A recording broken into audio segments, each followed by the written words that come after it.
Welcome back from your break. Let's see if we should wait for the rest of our classmates or not. Let me check.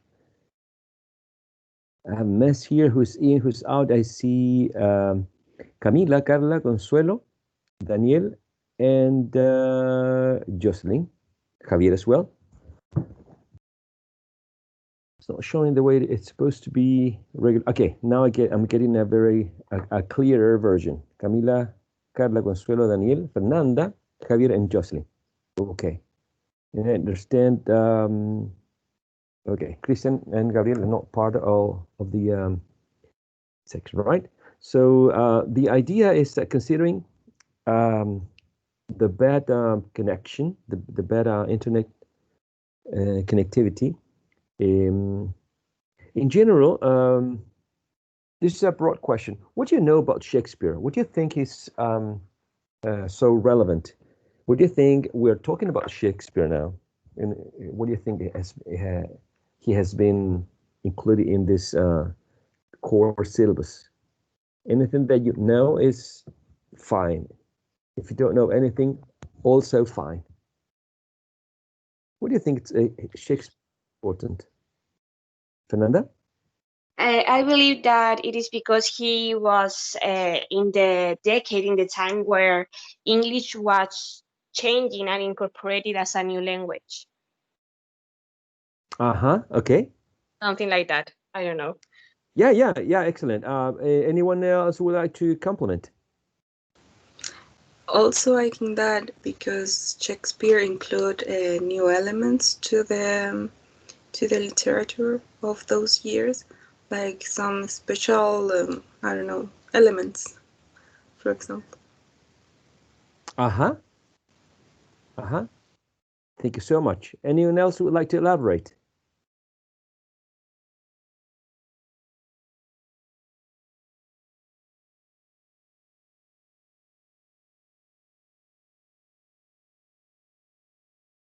I, in my opinion, I think that it's he was relevant because of he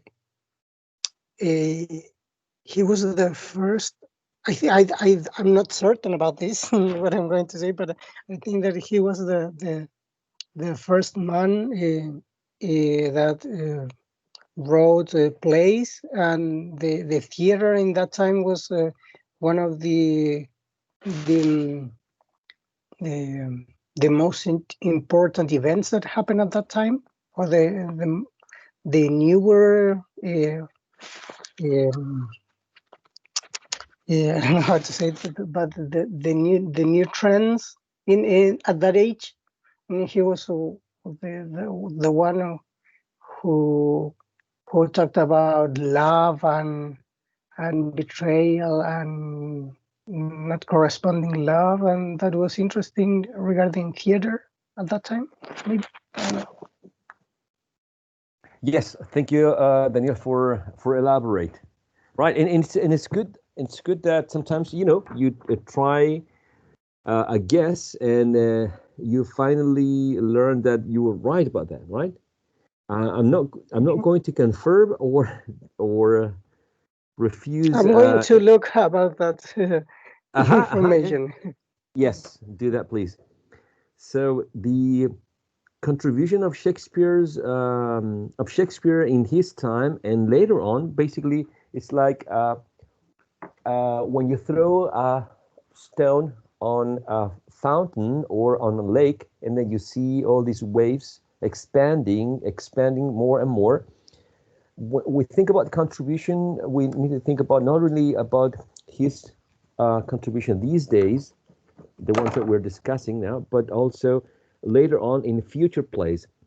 The elements that he explores, well, first in terms of language, he is able to rescue expressions that people would use at a time, and he's able to incorporate them into the plays.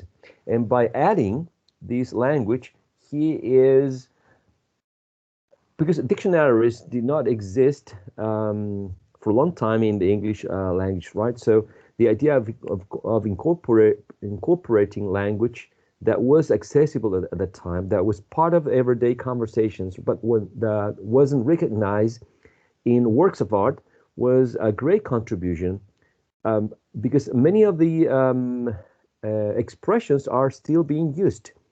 And he is credited to have discovered or to have created new expressions as well. Therefore, he increased the size of the English language by adding words that were created by him. And the idea in terms of literature that he explores themes that we all human beings should feel connected with, aspects that have to do with hate, envy, of course, love. I don't know. Think about anything that makes us human beings, and probably you're going to find it in one of Shakespeare's plays. And that's how you can test. I mean, that's why a classic can pass the test of time. That even if you read it 500 years later or 300 years later, you still find some sort of relationship to one or two of the characters, and you will understand the plot. Daniel, I'm sorry, you want to say? Yes, I looked up about information about what I told you recently, and it says that the grammar of Shakespearean grammar wasn't standardized, but after their plays were recognized and became popular, his grammar as English itself was started standardized Great as contribution. Thank you English so much. itself. Mhm. Exactly. Standardization of the English language was also a product of Shakespeare's intervention. Great point. Thank you so much, Anil. So the idea is that not only the language used, also the idea that he started to use some sort of intelligible lines in his plays for any unexperienced or inexperienced reader. So the idea is that you did not have to know a lot of English to understand, because eventually the stories were fun to watch, right? Because there's no much of a dialogue, because the lines are interrupted by action scenes, because the theaters were attended by different segments of society. So you had very poor people attending the plays, and very rich ones, noblemen, right, or aristocracy. And the reason was this boost, this push given by some members of the crown, particularly the Queen and Elizabeth and King James I, that would take this theater performances and promote them. Some noblemen also were patrons. They would pay the actors, these companies, to perform. So that was interesting that several segments of society could also attend in these representations of life. And Carla is also contributing, saying he also incorporated different characters, special personalities to his plays, different from the ones used those days. So the idea of exploring was also in connection to the, as Carla is saying, in connection to the people who were participating in the, so not the standard conventional figures, because in general, that's a safe move. Whenever you are writing something, you go and try to play along with within the rules and with the same elements that have been used by other writers. So in this case, he was not afraid to explore and go beyond. And as Carla is mentioning, using different characters and not the standardized conventional ones used that have been used before. So I'm going to share a link here. This is not very academic, but it's stuff. It's good stuff, and it's actually made by a teacher. So I'm going to share with you this link in the chat box.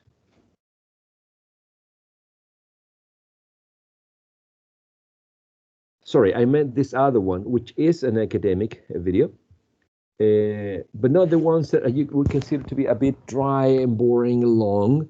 It's, I would say, 7 minutes.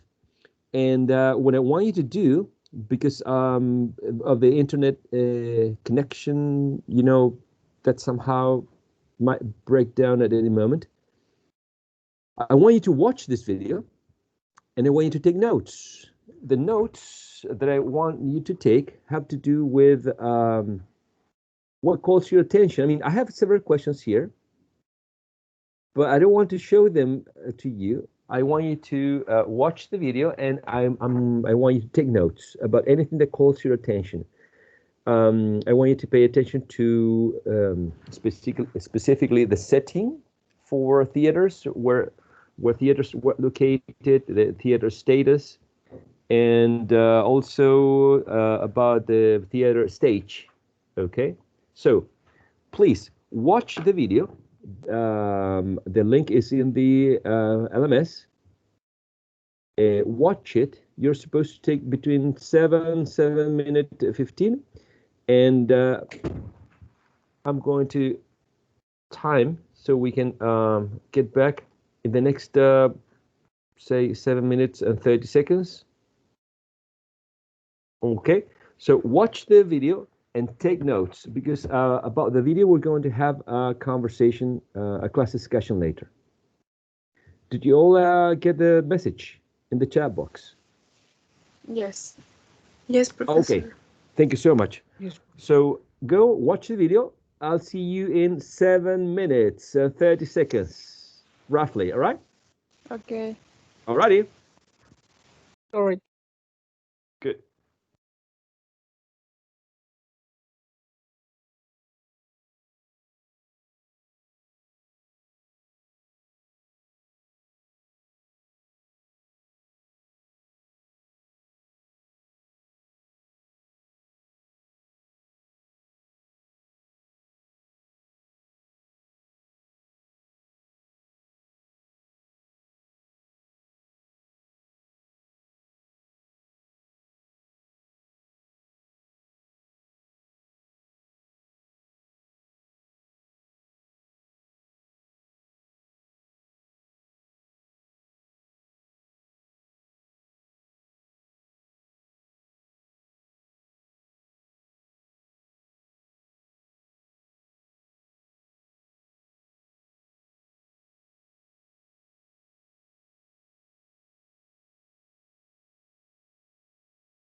Are you done watching the video, guys, or you need a little bit more time to finish watching it?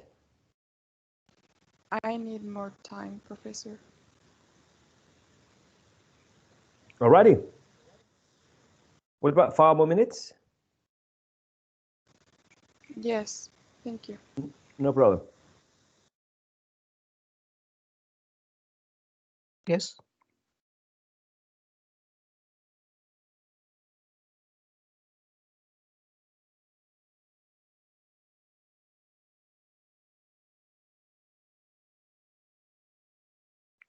I'm just finishing it.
So the idea is that we can start a class discussion about some aspects that we consider to be relevant from the information provided by the video.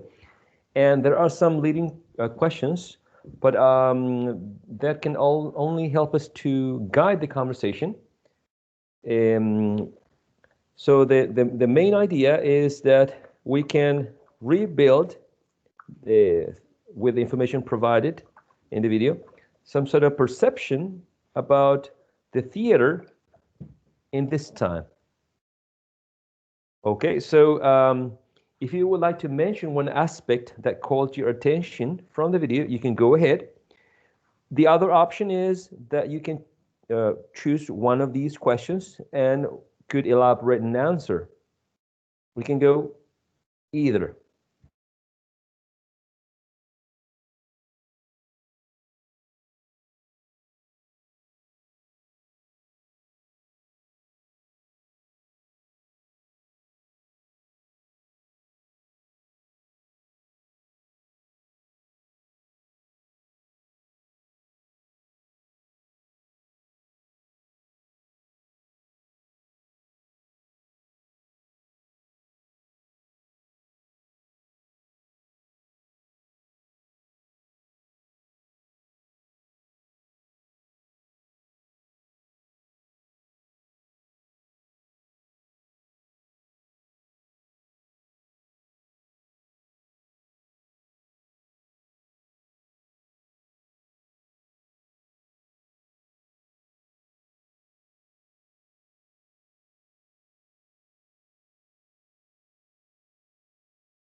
Sorry, Javier.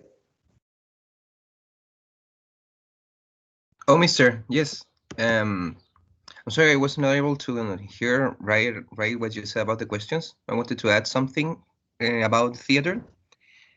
Japanese Yes, culture.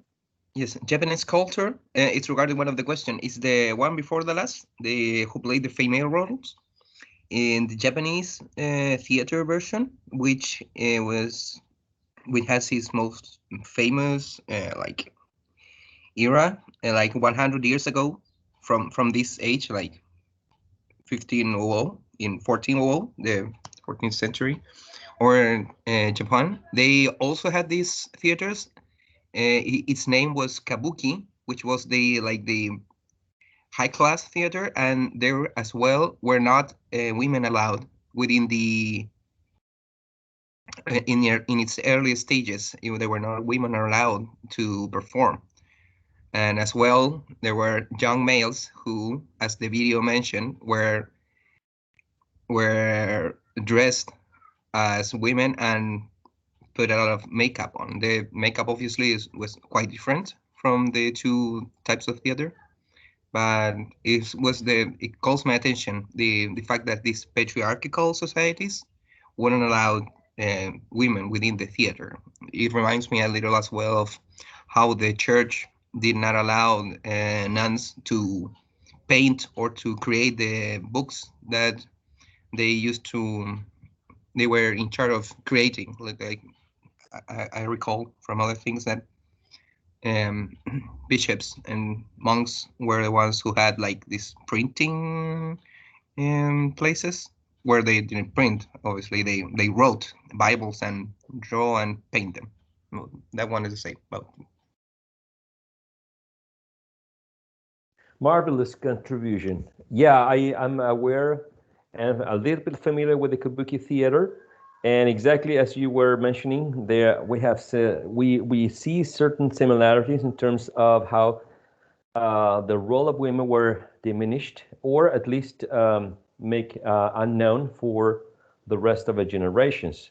Even though they are portrayed by, I mean, they appear female roles, but they are performed by males, right? So a great contribution, Javier. Thank you so much, because it makes you wonder how in a Western society and an Eastern society share a common perception about gender and agree on prohibiting the places, right, to express themselves to women.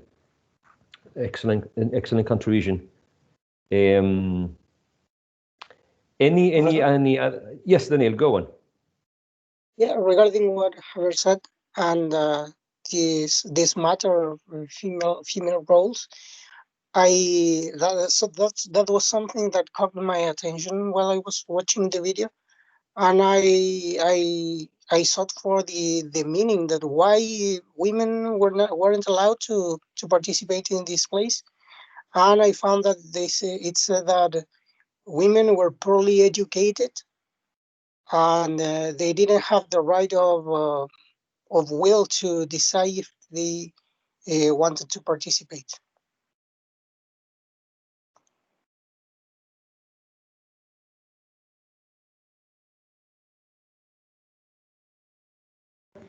That's right. The voting rights were gained 100 years later. If you remember, now we're not talking about Queen Victoria yet, but in the Victorian society, women's prospect in life was to find a male suitor rich enough, right? So women can stay at home and have children and raise them properly. And so we're talking about 100 years before that, the Victorian society, and still even worse, right? Even worse. And the irony is that Javier and Daniel and I are discussing about this, and the irony is that we haven't heard a female voice here. So I would like to invite any of the female students present here to express their own opinion about this, or about any other element that called their attention.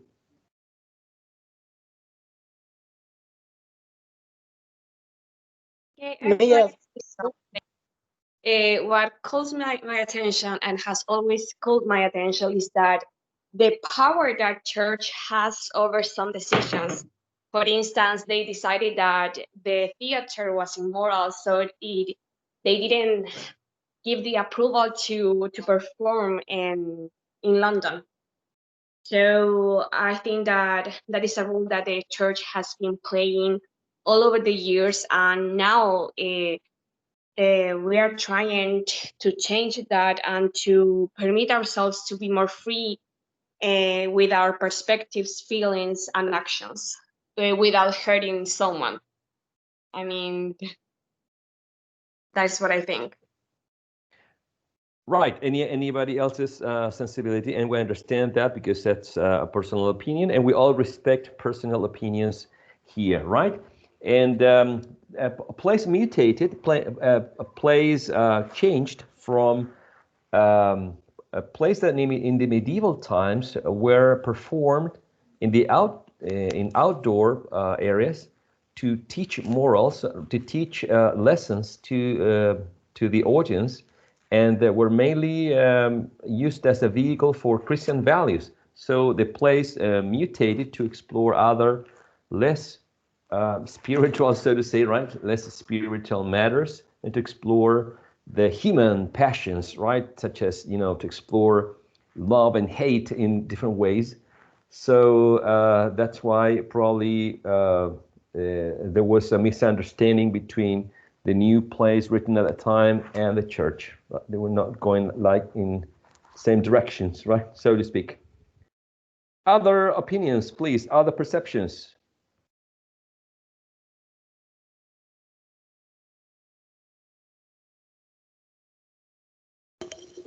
Professor? Yes, ma'am. I want to answer another question. That is something that calls my attention too.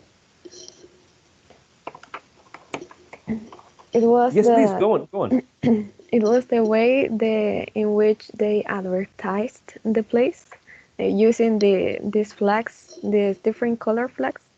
For me, it was a funny way of doing that, and it was not necessary to for example, to one person to talk to other people and say, "Oh, today we will be playing, I don't know, a comedy play," They just used the flags, these colored flags.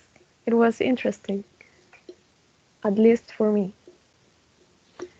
It is. I mean, I think for everyone, Yeah. for me, the same thing. First time I learned about this. Interesting because you had to see across the river, right? And just by seeing the flags, you know if you wanted to cross or not the river to watch and to expose yourself, of course, to the type of life that was depicted in the video. I mean, it's not just this video, but the type of life that was depicted that was surrounded by not theaters, but also crime, right? Pickpocketing. Interesting type of advertisement, right? I think now we have other means to we have social networks and, and television. At that time, only flags. Very interesting to me as well. Any other element that caught your attention, or any questions that you would like to answer? Professor, for me, the thing that called my attention was it is related to question number 1, like the place in which the theater was located. I think it is interesting because as it was separated from the city by the river. I think that it is interesting that as they were separated, they tried to do whatever they could do with everything, like in social terms, and also the fact that they were doing this plays, even though they were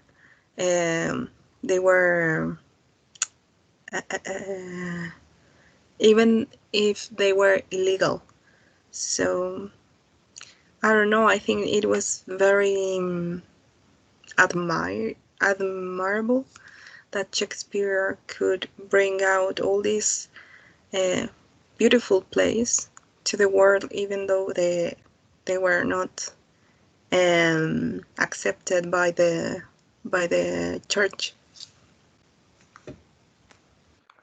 Yeah, totally agree with you. The status of actors considered to be vagabonds or vagrants that were sort of adopted by noblemen so they could work, and theaters that could be some of them. The Swan is one, the Globe is another one. There were not so many theaters, and they were in areas that people would not maybe want to go there. Maybe they would like to see they would have liked to see a play, but probably they were too scared to mingle with the company of pickpockets and criminals, probably and prostitution. So probably there wasn't a very attractive place for some people who would have enjoyed seeing a play, right? And they are quite interesting.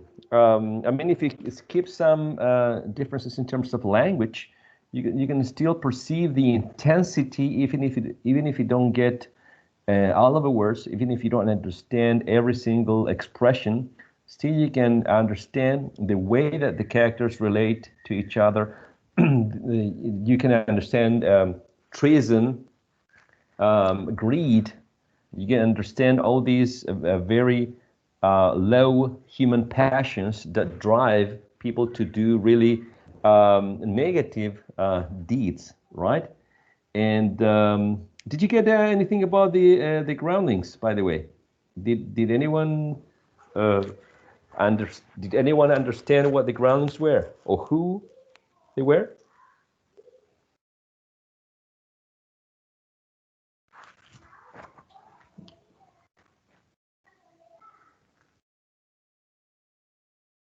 No idea?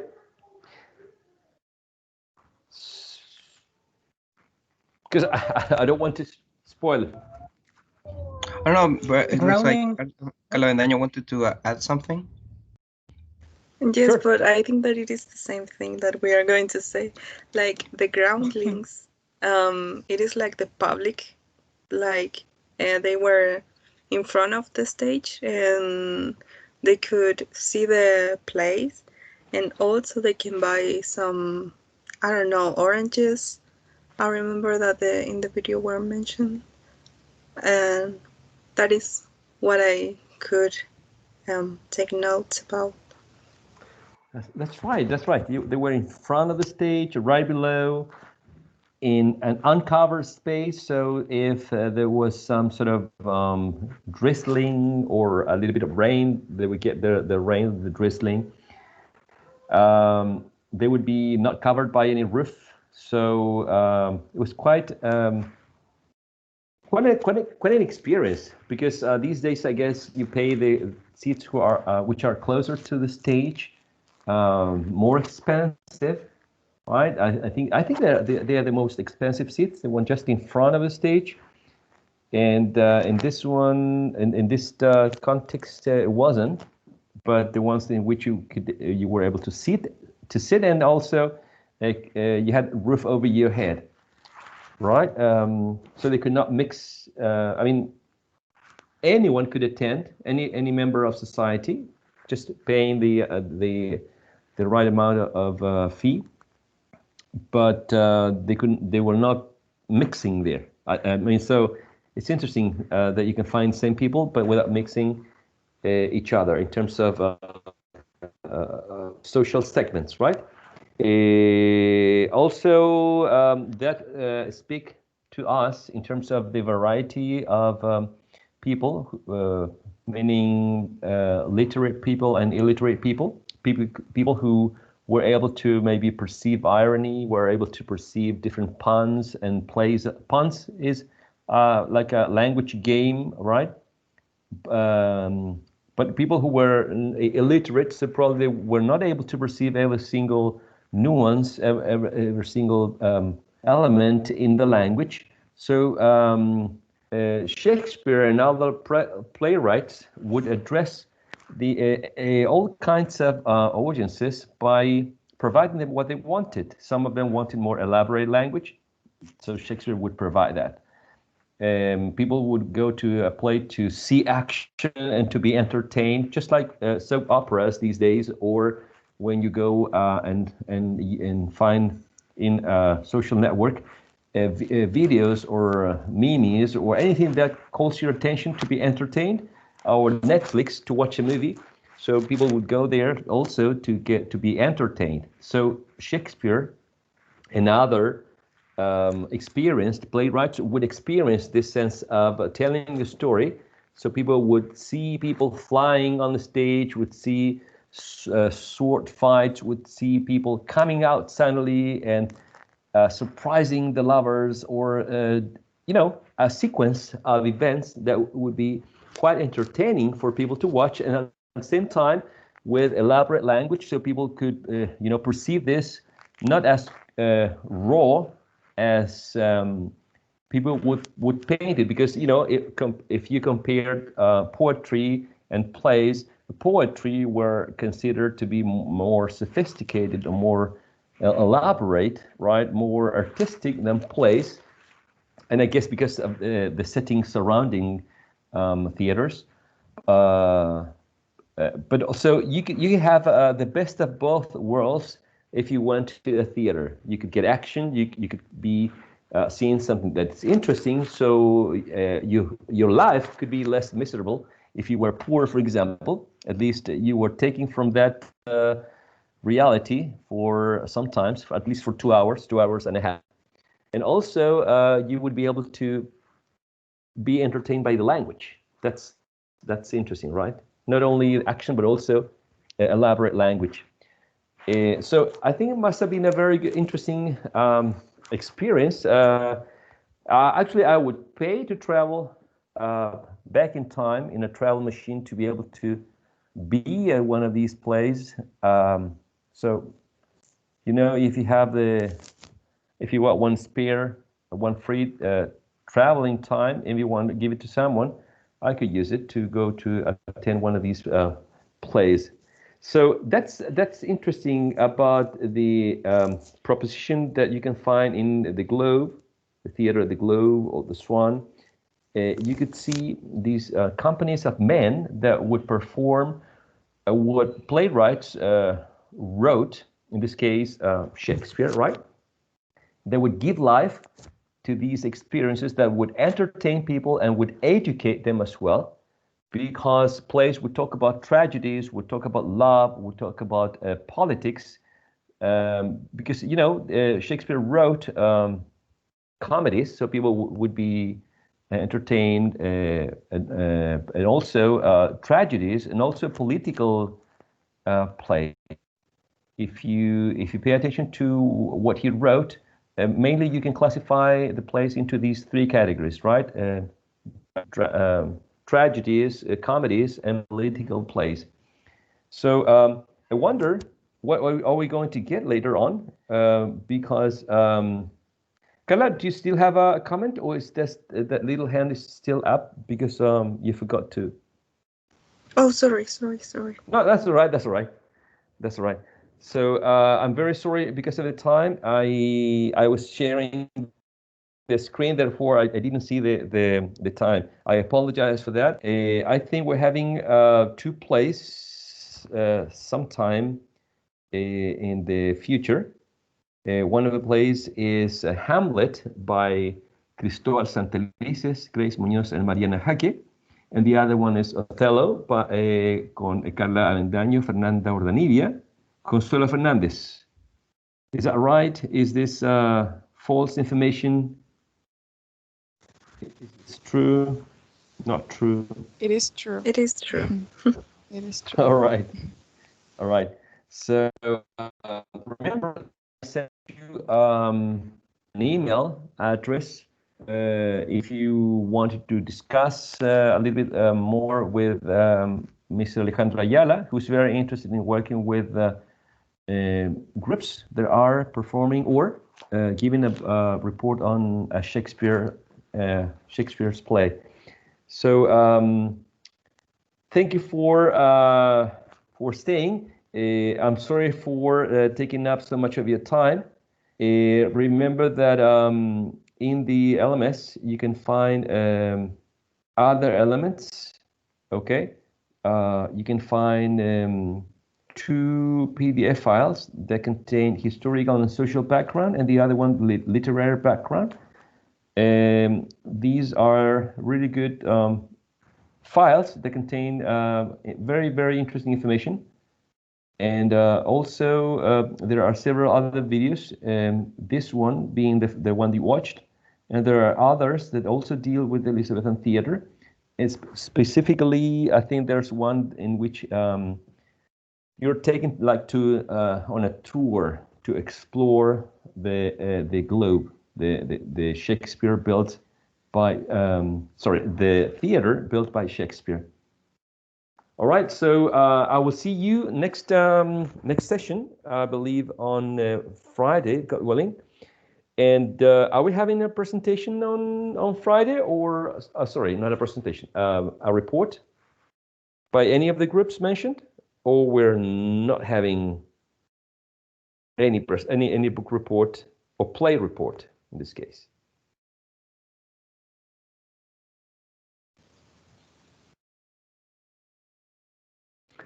It's okay to say yes. It's okay to say no, by the way. Yes, Professor. Okay. So who's performing? So who's giving this report on Friday? Which group? Or you haven't decided that yet? I think we're going to present Othello. Perfect. Othello it is. So for the rest of you, remember to find information about Othello, right? Find information so you are a knowledgeable audience next Friday session. I will see you on Friday. Have a good rest of the day. Goodbye, everyone. Goodbye, Professor. Goodbye. Thank you for Goodbye, staying. Professor. Bye.